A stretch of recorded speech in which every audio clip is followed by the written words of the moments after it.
cuáles fueron los inicios de Cristo? ¿Qué es lo primero que hizo? ¿Y qué es lo primero que tú tienes que hacer? En Lucas capítulo 3 verso 21 dice: aconteció que cuando todo el pueblo se bautizaba, también Jesús fue bautizado, y orando el cielo se abrió y descendió el Espíritu Santo sobre él en forma corporal como paloma. Y vino la voz del cielo que decía: tú eres mi Hijo amado, en ti tengo complacencia. 4 pasos que debe de tener en tu vida para que sea un Jesús en la tierra. El apóstol Pablo dice: sé imitadores de mí como yo de Cristo.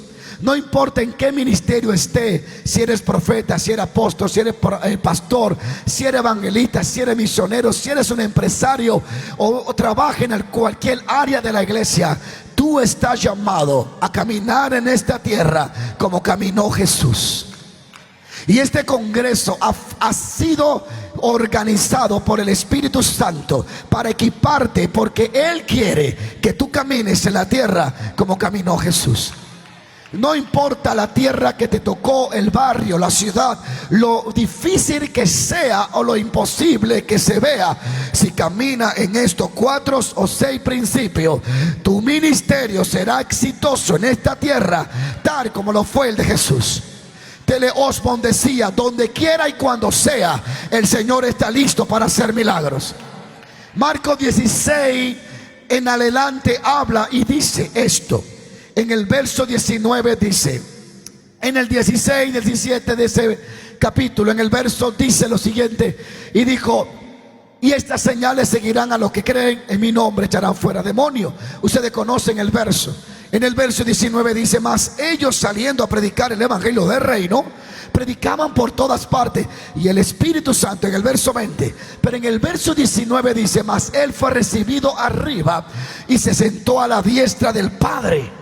Y en el verso 20 dice: y ellos, obedeciendo lo que él dijo, vayan y prediquen el evangelio, fueron por todas las partes y las aldeas anunciando el evangelio del reino. Y él dice, el verso 20: pero el Señor, que en el verso 19 está arriba en el cielo, en el verso 20 aparece en la tierra ahora, estaba con ellos, respaldándolo, ayudándolo, confirmando sus palabras con señales, prodigios y maravillas.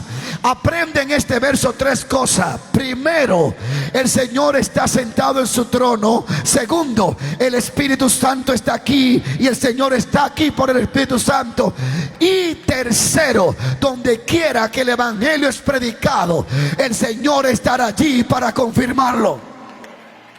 Cuarto, tienes que aprender que tu trabajo y el mío no es hacer milagros, no es abrir los ojos de los ciegos. Tu trabajo y el mío es decirle al ciego que hay alguien que le puede abrir los ojos, es decir al enfermo que hay alguien que puede sanarle y que puede liberarle.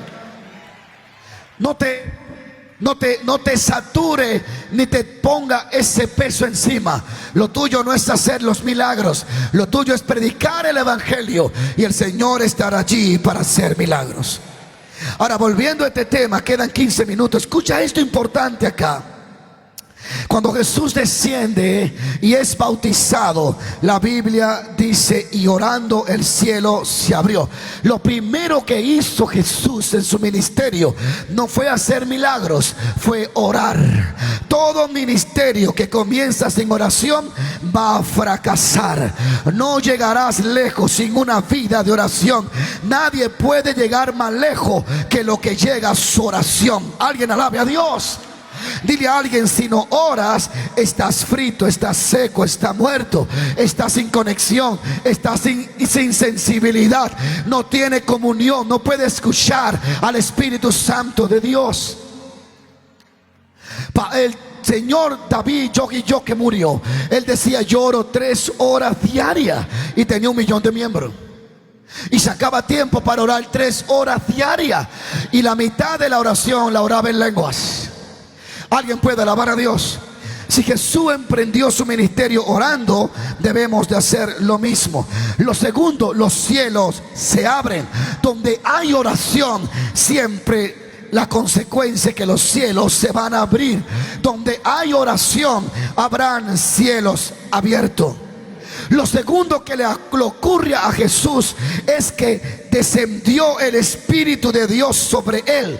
Debe de entender, pastor, apóstol, profeta, hombre y mujer de Dios, sin el poder del Espíritu Santo, todo tu esfuerzo será en vano.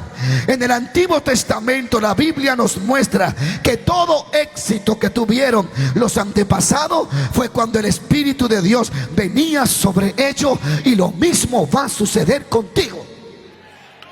En tu fuerza no podrá, en tu capacidad no lo alcanzará, con tu recurso limitado no podrás hacerlo. Pero cuando viene sobre ti el Espíritu Santo de Dios, Él te hace correr más que los caballos de acá. Él hace que profetice y la ciudad tiembla. Él hace que cosas sucedan. Anhela ser lleno continuamente del Espíritu Santo de Dios, y te garantizo que en tu boca siempre habrá un mensaje fresco y una visión extendida. Alguien diga aleluya. Rapidito le cuento más y terminamos. Di conmigo: el Espíritu de Dios tiene que venir sobre ti. Sabe, tú no puedes planificar la manifestación. Tú no puedes decidir dónde o cuándo va a suceder las cosas. Tú solo estás ahí expectante para obedecer y colaborar con el que hace que las cosas sucedan. No vaya al púlpito motivado que tú vas a hacer que las cosas sucedan, porque terminará haciéndolo en la carne, y en vez de fluir vas a empujar. Aprende a empujar en secreto para que fluya en público. Tú no debes de decidir dónde van a suceder las cosas. Tú solo estás allí como un colaborador. Al inicio de esta semana yo le dije al Espíritu Santo: mira, aquí está tu siervo y tu colaborador. Yo no te voy a decir cuándo o dónde hará las cosas. Tú me dirás dónde y cuándo lo estás haciendo. Alguien puede alabar a Dios. Prepárate, porque no va a caminar en tus fuerzas. No va a hacerlo en tu poder, sino en el poder de Dios. Lo tercero que ve en este pasaje de Lucas es que vino la voz de Dios. Todo lo que existe y todo lo que va a existir es consecuencia de la voz de Dios. Nada en este mundo, visible o invisible, puede ser creado sin Dios no lo habla. Sin la voz de Dios en tu vida no podrá ver nada. Necesitas escuchar a Dios para ver milagros de todo tipo en tu corazón. Alábalo. Lo primero que hizo Jesús, lo tercero, entró en contacto con la voz de Dios. Y durante estos días tú entrarás en contacto con la voz de Dios, y lo que ha estado apagado se va a encender. Lo que ha estado anémico se va a fortalecer. Sigo paro. Vas a entrar en contacto con la voz de Dios. Mira, cuando tú entras en contacto con la voz de Dios, no te importan las demás voces. Las voces de la gente que habla, te preocupas cuando deja de escuchar la voz de Dios. Si tú lees sobre Elías, él se preocupó sobre Jezabel, pero cuando escuchó la voz de Dios en la cueva, nunca más Elías se preocupó por Jezabel. Cuando las voces de la gente te están preocupando, es porque has dejado de oír la voz de Dios. Los fariseos no se van a ir. En los tiempos de Cristo siempre ha habido. A uno le duele cuando uno ve cómo comentan en contra de los dones, de la unción, de los milagros. Cómo han tomado como personas, es verdad que a veces uno dice: Dios ten piedad, toman fotos del legendario Gigi Ávila y se comienzan a burlar mientras él hablaba en lengua. Personas que nunca han marcado ni siquiera su propia vida, y tú lo ves tratando de cuestionar un gigante en la fe, y tú dices: ¿qué es esto, Señor? Un hombre que ya está muerto en la presencia de Dios no se puede defender. Sin embargo, veo a la Biblia y a uno le duele cuando ve eso, pero al mismo tiempo uno ve que al mismo Cristo los fariseos nunca se convierten. Los fariseos no creen en el poder de Dios. Los fariseos siempre van a criticar, están mirando el poder de Dios y van a decir que brujería. No deje que sus voces te intimiden.